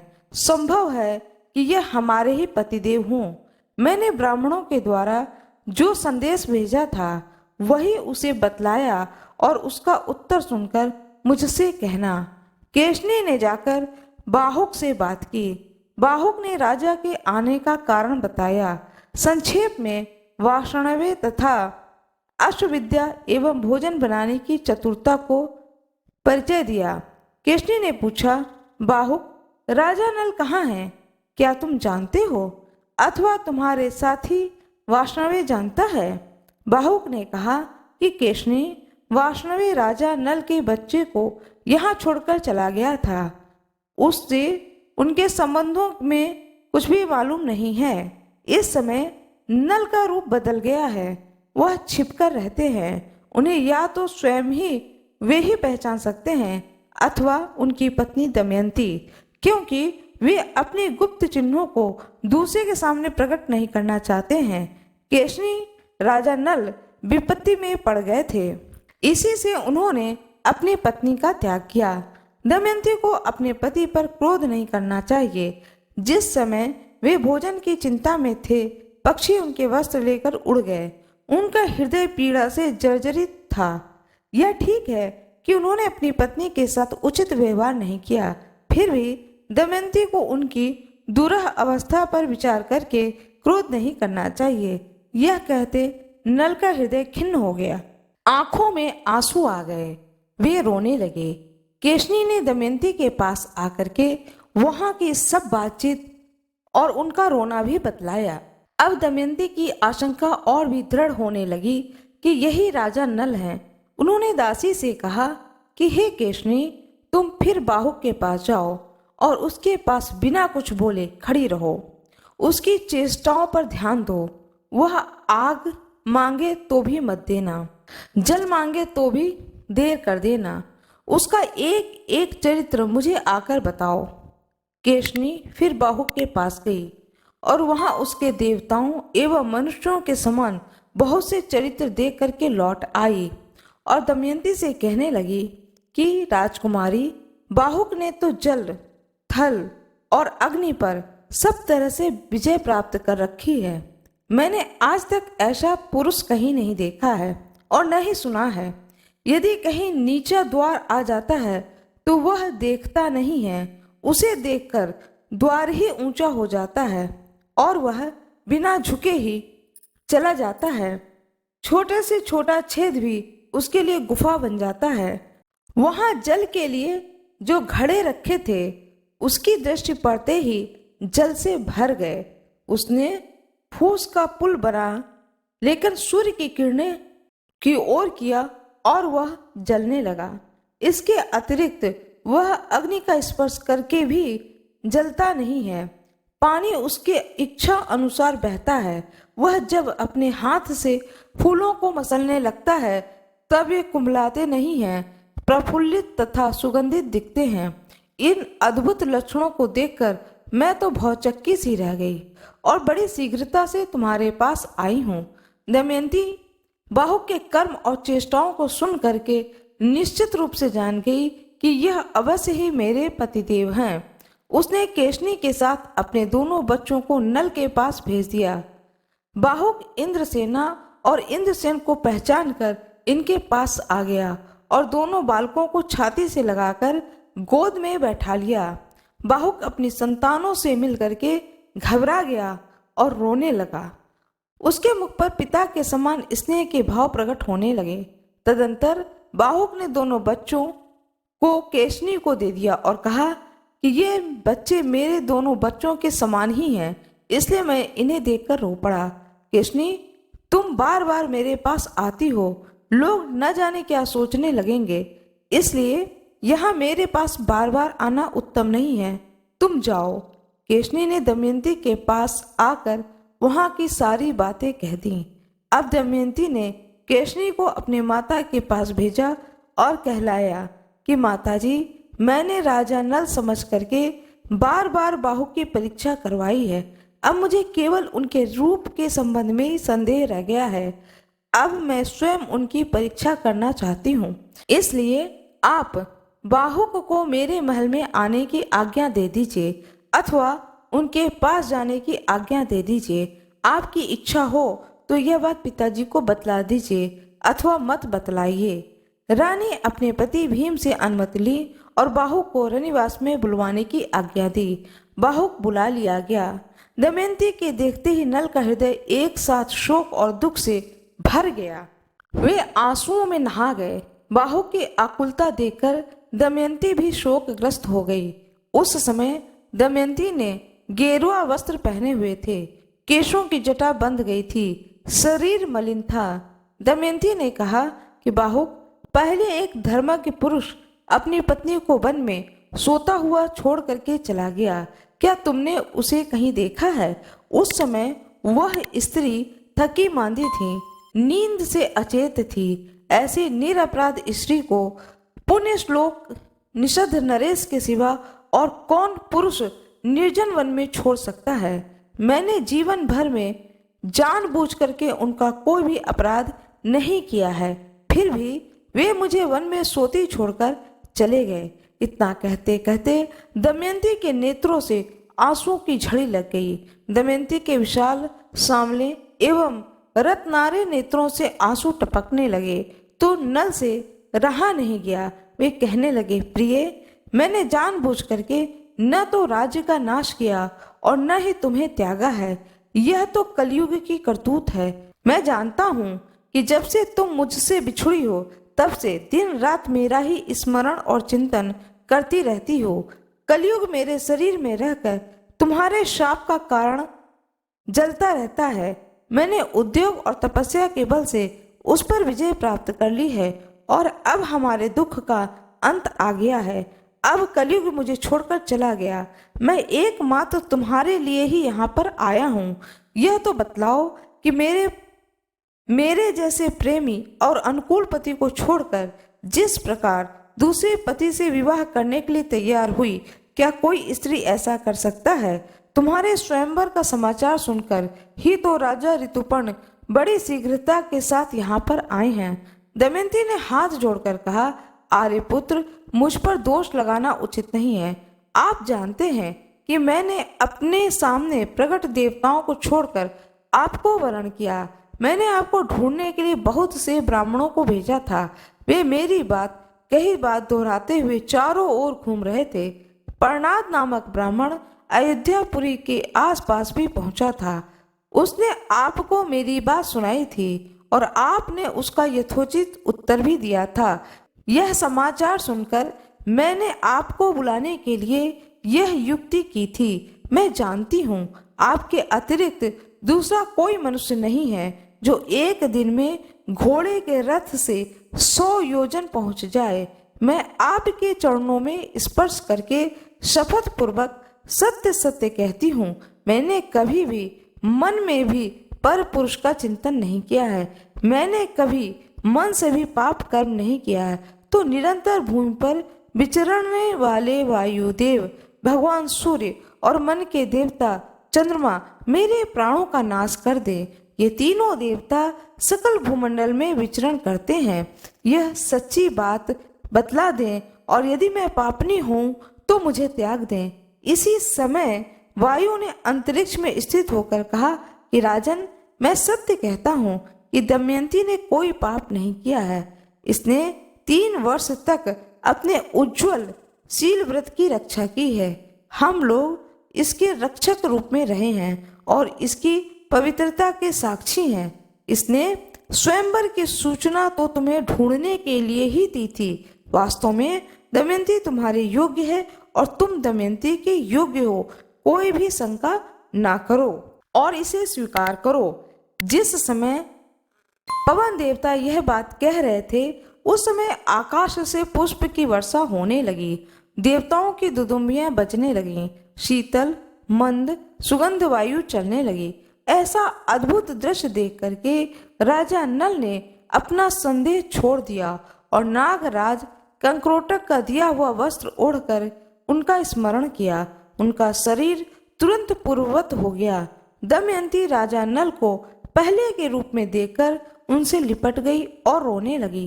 राजा नल ने भी प्रेम के साथ दमयंती को गले से लगाया और वो दोनों बालकों को छाती से लिपटा करके उनके साथ प्यार की बात करने लगे। सारी रात दमयंती के साथ बातचीत करने में ही बीत गई। प्रातःकाल होने पर नहा धो करके सुंदर वस्त्र पहन करके दमयंती और राजा नल राजा भीम के पास गए और उनके चरणों को प्रणाम किया। भीम ने बड़े आनंद से उनका सत्कार किया और आश्वासन दिया। बात की बात में यह समाचार सर्वत्र पहुंच गई। नगर के नर नारी आनंद में भरकर उत्सव मनाने लगे। देवताओं की पूजा हुई। जब ऋतु पर्व को यह बात मालूम हुई कि बाहु के रूप में तो राजा नल ही थे, यहाँ आकर वे अपनी पत्नी से मिल गए, तब उन्हें भी बड़ा ही आनंद हुआ और उन्होंने नल को अपने पास बुला करके क्षमा मांगी। राजा नल ने उनके व्यवहारों की उत्तमता बता करके प्रशंसा की और उनका सत्कार किया। साथ ही उन्हें अश्वविद्या भी सिखा दी। राजा ऋतुपर्व ने किसी दूसरे सारथी को लेकर के नगर से चले गए। राजा नल 1 महीने तक कुंडली नगर में ही रहे। तदंतर अपने ससुर भीम की आज्ञा लेकर के थोड़े से लोगों को साथ में लेकर के निषद रेस के लिए रवाना हुए। राजा भीम ने एक श्वेत वर्ण का रथ, 16 हाथी, 50 घोड़े, 600 पैदल राजा नल के साथ भेज दिए। अपने नगर में प्रवेश करके राजा नल पुष्कर से मिले और बोले कि या तो तुम कपट भरे जुए का खेल फिर से मेरे साथ खेलो या धनुष पर डोरी चढ़ाओ। पुष्कर ने हंसकर कहा, अच्छी बात है, तुम्हें दांव पर लगाने के लिए फिर धन मिल गया है। आओ, अब की बार तुम्हारे धन तथा दमयंती को भी जीत लूंगा। राजा नल ने कहा, अरे भाई, जुआ खेल लो, बकते क्यों हो? हार जाओगे तो तुम्हारी क्या दशा होगी जानते हो। जुआ होने लगा। राजा नल ने पहले ही दांव में पुष्कर के राज्य, रत्नों के भंडार और उनके प्राणों को जीत लिया। उन्होंने पुष्कर से कहा कि यह सब राज्य मेरा हो गया, अब तुम दमयंती की ओर आंख उठाकर भी नहीं देख सकते। तुम दमयंती के सेवक हो। अरे मूढ़, पहली बार भी तुमने मुझे नहीं जीता था, वह काम कलयुग का था, तुम्हें इस बात का पता नहीं था। मैं कलयुग के दोष को तुम्हारे सिर नहीं मढ़ना चाहता हूँ। तुम अपना जीवन सुख से बिताओ, मैं तुम्हें छोड़ देता हूँ। तुम पर मेरा प्रेम पहले के ही समान है, तुम मेरे भाई हो, मैं कभी तुम पर अपनी आंखें टेढ़ी नहीं करूंगा। तुम 100 वर्ष तक जियो। राजा नल ने इस प्रकार कह करके पुष्कर को धैर्य दिया और उसे अपने हृदय से लगा करके जाने की आज्ञा दी। पुष्कर ने हाथ जोड़ करके राजा नल को प्रणाम किया और कहा कि जगत में आपकी अक्षय कीर्ति हो और आप 10,000 वर्ष तक सुख से जीवित रहें। आप मेरे अन्नदाता और प्राणदाता हैं। पुष्कर बड़े सत्कार और सम्मान के साथ 1 महीने तक राजा नल के नगर में ही रहा। तदंतर सेना, सेवक और कुटुंबियों के साथ अपने नगर में चला गया। राजा नल भी पुष्कर को पहुंचा करके अपनी राजधानी लौट आए। सभी नागरिक, साधारण प्रजा तथा मंत्रिमंडल के लोग राजा नल को पाकर के बहुत ही प्रसन्न हुए। उन्होंने रोमांचित शरीर से हाथ जोड़ करके राजा नल से निवेदन किया कि हे राजेंद्र, आज हम लोग दुख से छुटकारा पाकर सुखी हुए। जैसे देवता इंद्र की सेवा करते हैं, वैसे ही आपकी सेवा करने के लिए हम सब आए हैं। घर घर आनंद मनाया जाने लगा। चारों ओर शांति फैल गई। बड़े बड़े उत्सव होने लगे। राजा नल ने सेना भेज करके दमयंती को बुलवाया। राजा भीम ने अपनी पुत्री को बहुत सी वस्तुएं दे करके ससुराल भेज दिया। दमयंती अपने दोनों संतानों को लेकर महल में आ गई। राजा नल बड़े आनंद के साथ समय बिताने लगे। राजा नल की ख्याति दूर दूर तक फैल गई। वे धर्म बुद्धि से प्रजा का पालन करने लगे। उन्होंने बड़े बड़े यज्ञ करके भगवान की आराधना की। बृहस्पति जी कहते हैं, हे युधिष्ठिर, तुम्हें भी थोड़े ही दिनों में तुम्हारा राज्य और सगे संबंधी मिल जाएंगे। राजा नल ने जुआ खेलकर बड़ी भारी दुख मोल ले लिया था। उसे अकेले ही सब दुख भोगना पड़ा, परंतु तुम्हारे साथ तो भाई हैं, द्रौपदी हैं और बड़े बड़े विद्वान तथा सदाचारी ब्राह्मण हैं। ऐसी दशा में शोक करने का कोई कारण ही नहीं है। संसार की स्थितियां सर्वदा एक सी नहीं रहती हैं। यह विचार करके भी उनकी अभिवृद्धि और ह्रास से चिंता नहीं करनी चाहिए। नागराज, कर्कोटक, दमयंती, नल और ऋतुपर्ण की यह कथा कहने सुनने से कलयुग के पापों का नाश होता है और दुखी मनुष्यों को धैर्य मिलता है। बृहस्पति जी कहते हैं, न अस्ति भार्या समम मित्रम नार अस्ति तस्य भेषजम। दुखी मनुष्यों के लिए पत्नी के समान कोई दूसरा मित्र या औषधि नहीं है। न कालो भी तो मृत्यु मृत्यु नाम। मनुष्यों की मृत्यु असमय नहीं होती है। इस प्रकार से आप सभी लोगों को मैंने राजा नल की और दमयंती की कथा को सुनाया है। यह कथा यदि आप लोगों को अच्छी लगी हो तो कृपया वीडियो को लाइक जरूर करिएगा, चैनल को सब्सक्राइब करिएगा, बेल आइकन दबाना ना भूलिएगा और प्लीज़ वीडियो को लाइक जरूर करिएगा। लाइक करने में आप लोगों का कोई नुकसान नहीं है। कमेंट बॉक्स में हर हर महादेव अवश्य ही लिखिएगा। इतना प्यार देने के लिए आप सभी लोगों का बहुत बहुत धन्यवाद।